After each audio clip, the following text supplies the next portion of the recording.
விஜயை கேட்டா நீ வந்து திரிச்சான்றீங்க, அப்புறம் இன்னும் நிறுவனம் சொல்றாங்கல்ல. அப்பா நான் சொல்லவே வேண்டியதில்லை. அங்கதான் 4 லட்சம் 40 லட்சம் டிக்கெட் கொடுத்து கொடுப்பான்.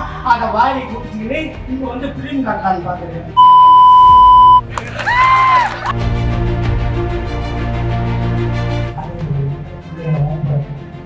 அப்பா அக்கால போட வச்சு சொல்லுவோம். கட்டின பண்ணாட்டி கூட இல்லை, பெத்த பொண்ணு கூட இல்லை. அப்பா அவ்வளோ பெரிய மனிதனால தண்ணி பண்ணி இன்னும் ஆணிட்டு ராத்திரியில் வேலை பார்த்துட்டு பகலில் படிக்கணும்னு நினைச்சேன். 2 மாதத்துல 2 வேலையில் போயிடுச்சு. எங்கள் அப்பா சொல்லிட்டார், ஏன்னா அங்கத்தை இழந்து படிக்கிறதுனால போதும் நின்று படித்தேன். எனக்கு ஒரு பொண்ணு பார்த்து கட்டி வச்சாங்க. இந்த ஜூன் மாதம் 16 இருந்தால் 40 வருஷம் கல்யாணம் நான் போகுது. ஒரே கொண்டாட்டியோட வாழ்ந்துருந்தாங்க. ஆமாம், இப்போ சொல்ல வேண்டிய காலம் வந்துருச்சு இல்லை. இப்போ நீங்கள் அவங்க விஜயை கேட்டால் நீங்கள் வந்து திரிச்சான்றீங்க, அப்புறம் இன்னும் நிறுவனம் சொல்கிறாங்கல்ல.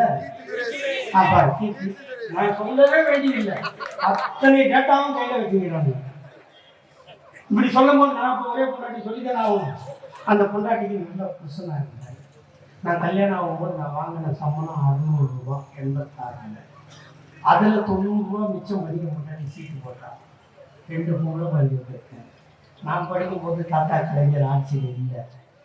ஆனால் என் பசங்களை படிக்க வைக்கும்போது தாத்தா கலைஞர் ஆட்சியில் இருந்தார்.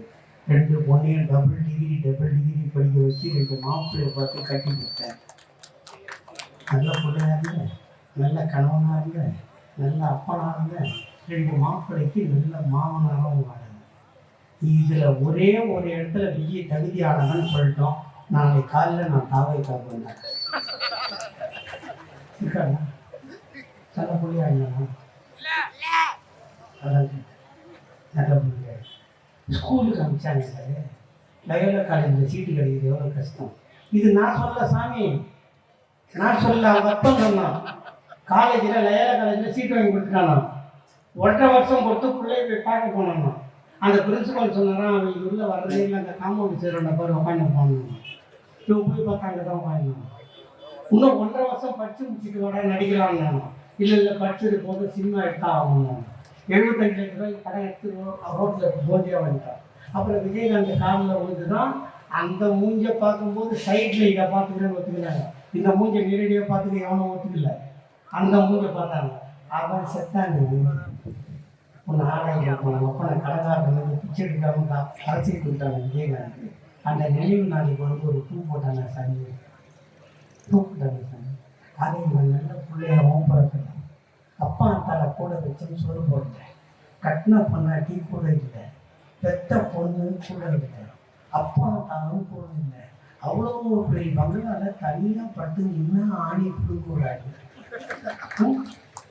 அதுவும் பார்த்தா நீ பொழுதோடு வேற தாப்பால் போட்டுருக்க. எந்த நிகழ்ச்சியாக இருப்பாரு. இப்போ நம்ம நடத்துகிற மணி இப்போ பஸ்ஸு போனால் என் மயிறு போச்சு, நான் பேசுவேன். நடத்தலேப்பா அவனை நடத்த சொல்லு. 6 மணி மேலாம் உதரும்.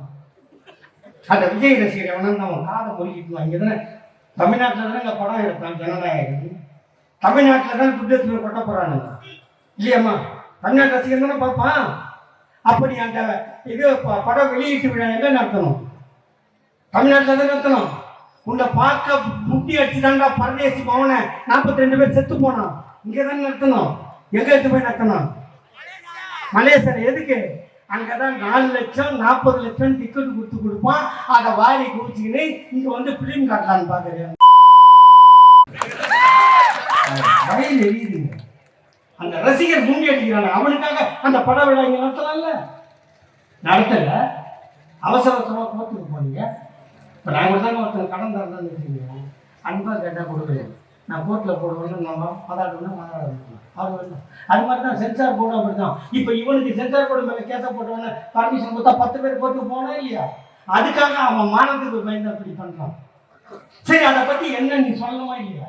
உன்னை நம்பி எத்தனை கோடி பணம் போட்டுருக்கான்? 5000 கோடி 6000 கோடி சொல்கிறேன் இல்லையா? அந்த பணம் யாரோட பணம்? அந்த பணத்துக்கு இது வரைக்கும் வட்டி எவன்? பணம் வரல. 9ஆம் தேதி வர வேண்டிய படம் வரல. சினிமாவுக்கு ஃபைனான்சியல் பண்ணால் மீட்டர் கணக்கு வட்டி. அப்போ யாருக்காலேயோ அது நம்மளுக்கு என்ன நம்ம நடிச்சு துட்டு வாங்கி அதாங்க அவங்க என்ன இப்படிப்பட்டவங்க பின்னாடி அக்கா தங்கச்சிங்கெல்லாம் பெற்ற பிள்ளைங்கெல்லாம் இருக்கிறீங்களே ஒருத்தி அதெல்லாம் ஐயோ என்னால் தாங்கவே முடியல. ஞாபகம் வந்துக்கிட்டே இருக்குது. ஒருத்தி சொல்கிறேன் இன்னைக்கு பரீட்சை விஜய் அண்ணாவை பார்த்தா கட்டு வச்சுட்டு வந்துட்டேன். பரீட்சை முக்கியமா விஜய் அண்ணா முக்கியம்னா விஜய் அண்ணா தான் முக்கியமா. உங்கள் அப்பா ஒன்று 6 மாதம் ஒரு வாட்டி ஃபீஸை கட்டி உன் இழவெடுக்க நீ எப்படியாவது ஒரு டிகிரி வாங்கினா 2 டிகிரி மாப்பிள்ள கிடைப்போம். நான் ரோடு போடுவான் ரோட்டில். இது நாதாரியாக சுத்தம். இன்னொரு நாதாரி சொல்லுது நம்மளால குழந்தை இல்லாமல் இருந்தாவோ அப்போ தான் கன்சீவ் ஆனால் நடக்கக்கூடாதுன்னு சொன்னாங்க. ஆனால் விஜய் அண்ணா காலை கட்டின்னு ஓடுறா, கலைஞ்சாலும் பரவாயில்லைன்றாங்க.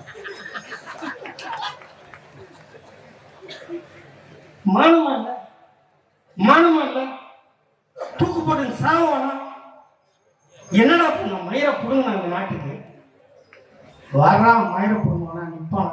இது ஒரு கட்சி. செய்திகளை உடனுக்குடன் தெரிந்து கொள்ள கீழ்கண்ட கேபிள் மற்றும் டிடிஹெச் நெட்வொர்க்குகளில் எம்நாடு செய்தி தொலைக்காட்சியை காணுங்கள். பாதகம் செய்பவரை கண்டால் நாம் பயம் கொள்ளலாகாது பாப்பா. மோதி மிதித்துவிடு பாப்பா, அவர் முகத்தில் உமிழ்ந்துவிடு பாப்பா.